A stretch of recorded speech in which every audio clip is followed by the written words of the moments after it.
Welcome back to CIA Declassified. The setting is the mid-1970s. The world is bathed in the grainy, high-contrast aesthetic of surveillance.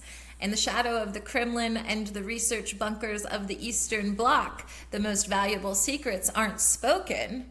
They are printed on paper. But paper is heavy, and secrets are fragile. To bridge this gap, the agency didn't just need spies, they needed technical artists.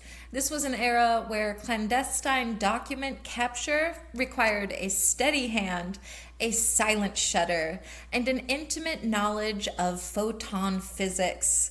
This was the era of AEPRIMER, a training policy that transformed case officers into elite photographic technicians. How did this focus on photographic training earn the designation AEPRIMER? According to declassified naming conventions of the era, the AE diagraph was the functional prefix assigned to operations and training protocols specifically targeting the Soviet Union and its satellite states. The suffix primer was a reference to the basics to advanced nature of the curriculum. It wasn't just a manual, it was the first step or the foundation, the primer, for any agent entering a denied area. If an officer couldn't master the AEPRIMER protocols, they were considered optically blind and unfit for field work in Moscow or East Berlin. AEPRIMER was a master class in technical survival. To understand the depth of this photographic infiltration, we must look at the facts of the training and the voices of those who taught it. AEPRIMER was a CIA training policy established to standardize the methods for high-speed clandestine document reproduction in the field. A quote from a declassified file written by a Technical Services Division instructor dated 1974. A camera is just a specialized eyeball. If you can't teach the agent to see like a machine, you might as well send them in with a sketch pad. End quote. Records confirm that trainees were required to master push processing, a chemical technique to increase the sensitivity of film in near total darkness.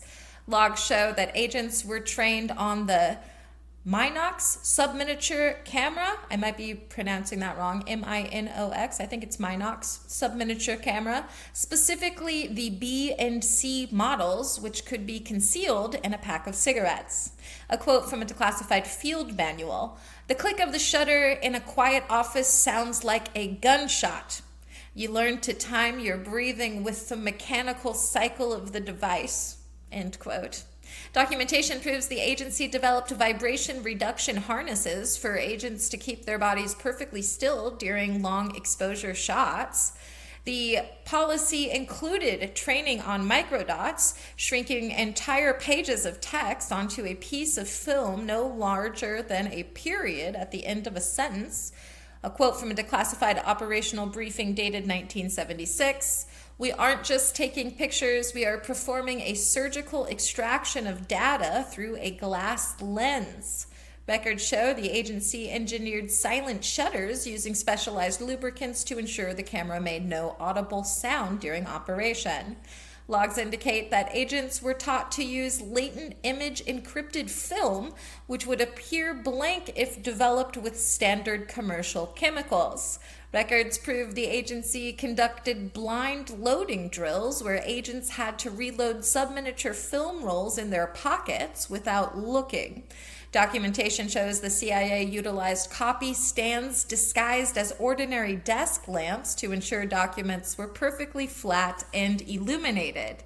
Internal ledgers confirm the agency spent millions on optics miniaturization, pushing the limits of lens resolution for smaller and smaller film formats.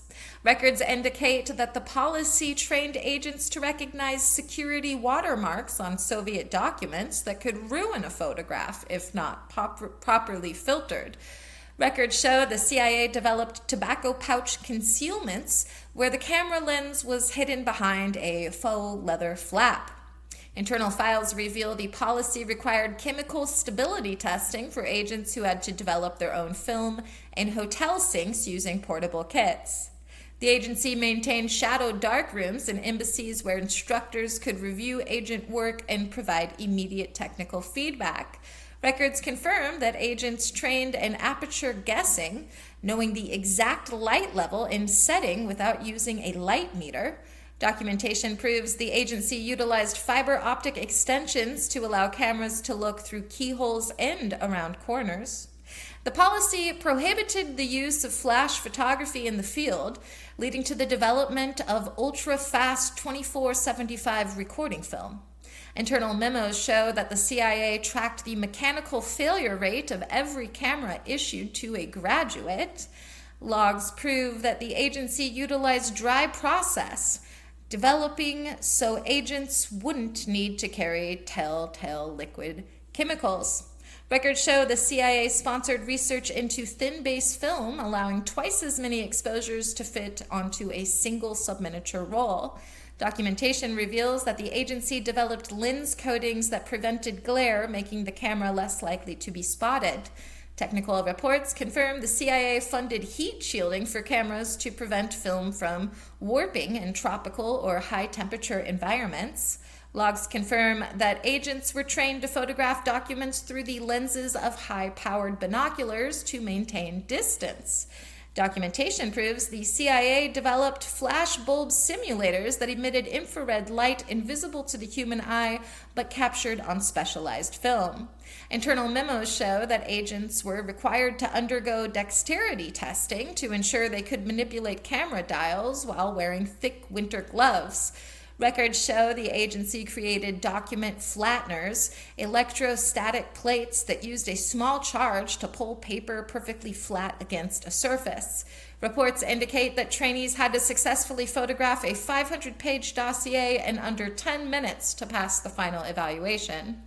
The agency utilized timed acoustic masking, where agents were taught to click the shutter only when a loud ambient noise, like a passing train, occurred. Records confirm the use of reciprocity failure compensation charts to calculate exposure times for extremely low-light clandestine environments. Documentation proves the agency built a full-scale replica of a Soviet ministry office in Virginia to conduct realistic training exercises. Records show that the CIA developed a self-destruct film canister that would flood the film with corrosive acid if opened incorrectly by security forces. Internal logs confirm that the policy integrated parallax correction techniques for agents using cameras without traditional viewfinders. The agency utilized specialized blue light filters to increase the contrast of faded ink on old military documents. Records show that trainees were taught how to synthesize makeshift developers from common household cleaning products in an emergency. Documentation proves the CIA engineered fountain pen cameras that used 4mm film for emergency document capture in public spaces. Internal reports indicate that the agency studied the micro vibrations caused by an agent's heartbeat to determine the optimal shutter speed for handheld shots. Records confirm that the policy included counter-surveillance optics, teaching agents how to spot hidden cameras belonging to the opposition. Documentation proves that the agency utilized ultra-thin glass for its lenses to reduce the weight of concealed gear by 30%. Logs show that the CIA conducted secret tests in the 1970s to see if high-altitude spy plane film could be adapted for handheld subminiature use. Internal memos confirm that the agency developed magnetic mounts for cameras, allowing them to be quickly attached to the underside of metal desks. Records show that the training required agents to memorize the light reflectance values of standard Soviet office stationery. Reports confirm the development of focus locking threads that allowed a camera to be preset for a specific distance and locked to prevent accidental adjustment. Documentation reveals the agency utilized prism adapters to allow agents to photograph documents while holding the camera at a 90-degree angle. The agency maintained a clandestine supply of Soviet-manufactured paper to test exactly how different ink types absorbed into the fibers under various chemical developers. Records confirm that AEPRIMER graduates were trained in stereoscopic photography to create 3D models of nuclear components from two flat images. Documentation shows the CIA utilized refractive index matching liquids to make scratched or damaged document covers appear transparent to the camera lens. Internal ledgers prove that the agency purchased over 50,000 rolls of film from a Belgian front company to avoid revealing the scale of their photographic operations. Logs indicate that agents were trained to use cold storage pouch technology to preserve the chemical integrity of unexposed film in desert climates. The policy included acoustic shutter sync training, teaching agents to match the camera's mechanical click to the rhythmic hum of the office HVAC system. Records prove the agency developed a liquid lens system in the late 70s that could change focus instantly via electrical current, though it was rarely deployed. Internal files confirm that trainees were required to pass a stress loading exam, reloading their cameras while being subjected to loud sirens and flashing lights. In the declassified AEPRIMER files, the heaviest concentration of black ink isn't in the mission reports, but in the section titled In Situ Chemical Disposal, 1974 to 1979. We are looking at nearly 500 pages of solid black ink. The official reason provided for these redactions is Exemption 1.4G, protection of intelligence sources and methods specifically relating to the chemical signatures of clandestine operations. Then there's the toxic exit theory. Deep cover whispers suggest that 350 of these pages detail suicide chemicals disguised as photographic developers. The theory suggests that if an agent was cornered while developing film, the chemicals were designed to be ingested or released as a lethal gas.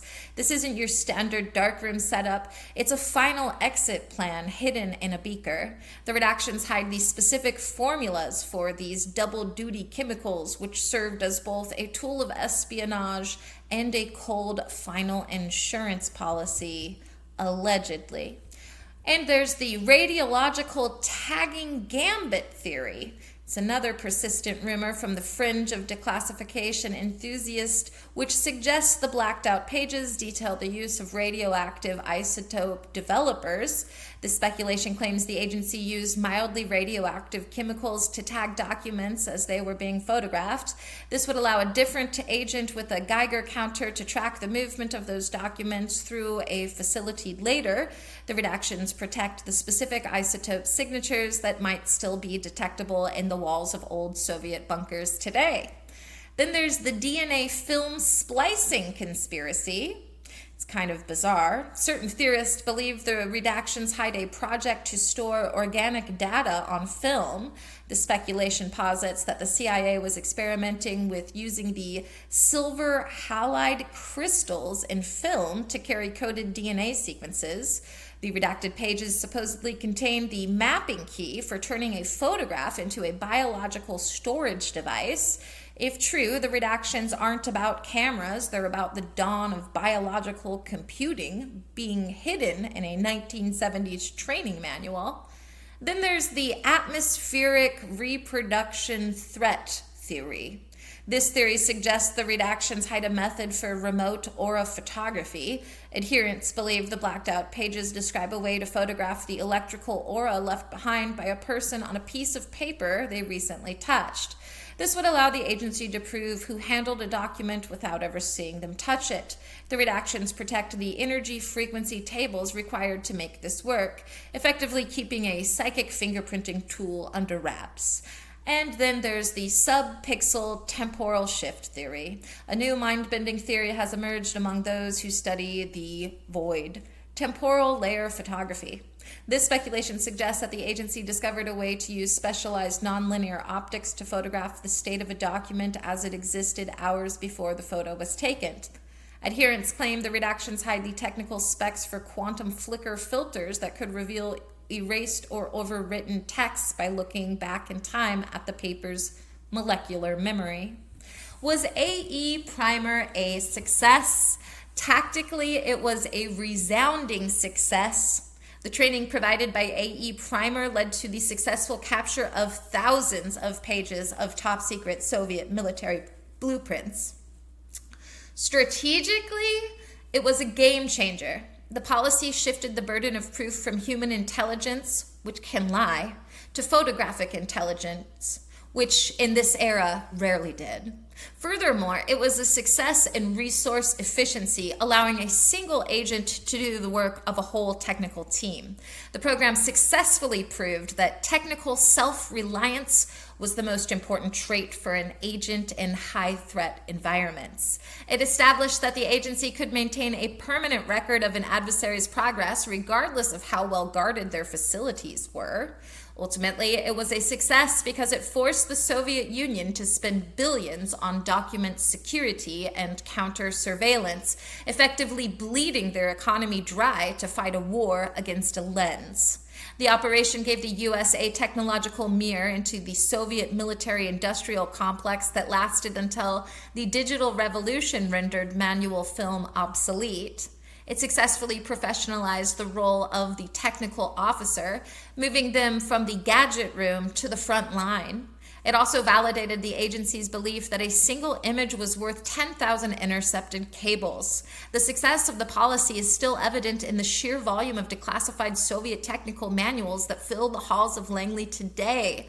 Finally, it was a success because it standardized a global language of clandestine visual evidence that is still used in training protocols. As far as operational and technological breakthroughs go, AEPRIMER resulted in operational breakthroughs that define how modern intelligence and technology operate today, such as low light image enhancement. The push processing and fast film research led directly to the development of modern night vision sensors used today in everything from military goggles to security cameras. Micro-optical precision. The research into subminiature lenses and vibration reduction paved the way for the smartphone camera modules we carry in our pockets every day. High-density analog storage. The microdot technology was the precursor to modern optical data storage and early versions of the tech used in specialized medical imaging.